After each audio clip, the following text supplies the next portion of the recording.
All right, so this knife thoughts video is going to be on this knife, and this is the Cognet El Baraka.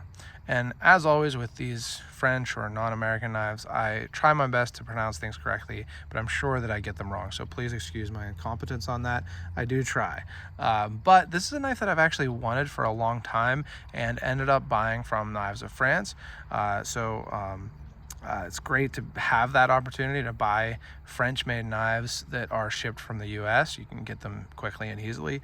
So I definitely suggest checking out Knives of France. That's where I bought this knife. And you can use my code KNIFETHOUGHTS for a discount, but it's on knives. It's on orders of $50 and over. And this knife is actually less than $50. So it's not really a bad thing. But first I'm going to talk a little bit about the history of this knife because it's pretty interesting. So in 1929, someone named Gaspard, but they go by Gaston, Cognet, decided to create a knife to target the Melanesian market, and with this new knife. And it was a really simple knife, a knife made to, be easy to make, inexpensive, and just work. It only has 6 parts. So there's the blade inside, there's a spring, there's the bail, and then there's these 2 rivets. And that's it. So it's very, very simple. And the original was called the Douk Douk, and it was kind of a marketing thing where on the handle he put this image that he found of a local kind of divine spirit, something like that, what they sometimes called a god of chaos and doom. I found that in 1930 and put that on the handle of the knife, and it's this really unique looking kind of character that a lot of people think is really cool. I personally never really been a huge fan of it, and that's partly why I went for this version of the knife. This is the same knife, just with a different kind of etch on the handle and without the etching on the blade. But it actually ended up gaining popularity in North Africa. It didn't really work to market it to Melanesia, but it gained popularity in North Africa. And then in 1939, it became the national knife of Algeria. And that's where it really kind of gained its infamous, name in the Algerian War for Independence, where it was used against the French, where it's made, in pretty effective ways, I guess. And so much so that the DST, which is like the French intelligence service or something, banned its exportation to Algeria because it was considered a tool of war. So pretty interesting that it had that big of an influence. And another interesting thing that I read in reading this, which all comes from the blog at Knives of France. So all of this information comes from where I got the knife. So thank you to Stefan for putting such a great blog article up on these knives. Definitely check it out. I'll make sure to link it in the description. But one really interesting thing is that they said that you can actually hammer these 2 kind of wings closed, and that makes it into basically a fixed blade, so that's more effective for as a tool of war.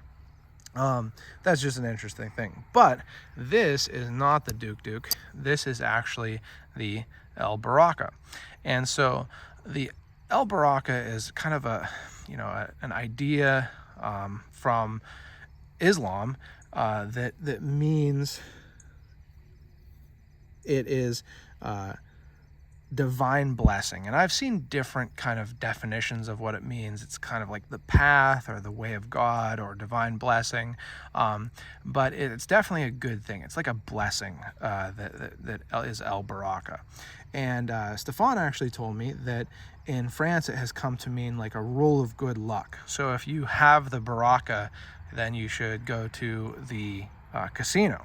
So it's interesting to see how this kind of idea from Islam has been transmuted into a similar but slightly different idea in France, kind of in just popular culture. And so I appreciate that. I appreciate different cultures and stuff, and I also think that this symbol is pretty cool. So I went with the El Baraka, and it does have the same blade shape as the Douk Douk, but it doesn't have the etching on the blade that the Douk Douk has. Now it does have, as you can see, a carbon steel blade. There are stainless versions, but this is the carbon steel version, and the El Baraka has a chromed handle versus the Douk Douk has like a black handle. So it's just a really simple knife, and one thing that really struck me when I first got this is how comfortable it is in the hand. It's a very thin knife, it's easy to carry. I actually, when I've carried this knife, have carried it next to my wallet. So normally I carry a slip joint in my back right pocket, kind of designated pocket for that, but this one, because it is pretty big but thin, I can set it down next to my wallet in my front left pocket, and it carries pretty well there. And then it just feels good in the hand because it has this nice big simple handle, so you can really get a solid grip on it and, you know, put it to use, and it feels pretty good in the hand. Now the blade shape is kind of strange, right? I'm not 100% sure what, you know, why Gias went with this handle or blade shape. Now, one thought that I had is that maybe this hump is just to make it easier to pinch open, because there is no nail nick, so you do have to pinch it open. Having this hump, you know, you can get good purchase right at the end of the blade there, so that it can have a strong spring to keep it open securely, but be able to open it pretty easily with that pinch grip. That's probably why it's shaped like that, but I'm not 100% sure. And the blade shape works, you know, it's aside from the shape of the spine, it's a classic, you know, clip point or spear point blade. It's like a modified clip point, I would say. So it's got lots of straight edge, and then a, you know, relatively abrupt belly, not the pointiest of points, but pointy enough. And the action, it is a strong spring, and it's not the smoothest. So it you know, it's not ultra smooth, particularly from right here to half stop, and then half stop to open, but it has good action, good snap, I guess I should say. It snaps closed nicely, snaps open, no blade play at all. I do love riveted handles. Riveted handles are not going to loosen, unlike peened handles, so I really appreciate that it's a riveted handle. And if you watch my videos, you know that I hate proud tips, I hate blade wrap, and it has neither. So you can see that this tip sits well within the frame. You're not going to catch your finger on that tip, partly because the handle turns upward here, but you're definitely not going to catch your finger on that tip. And through lots of use, I have not found any blade wrap, and it's really easy to sharpen anyway.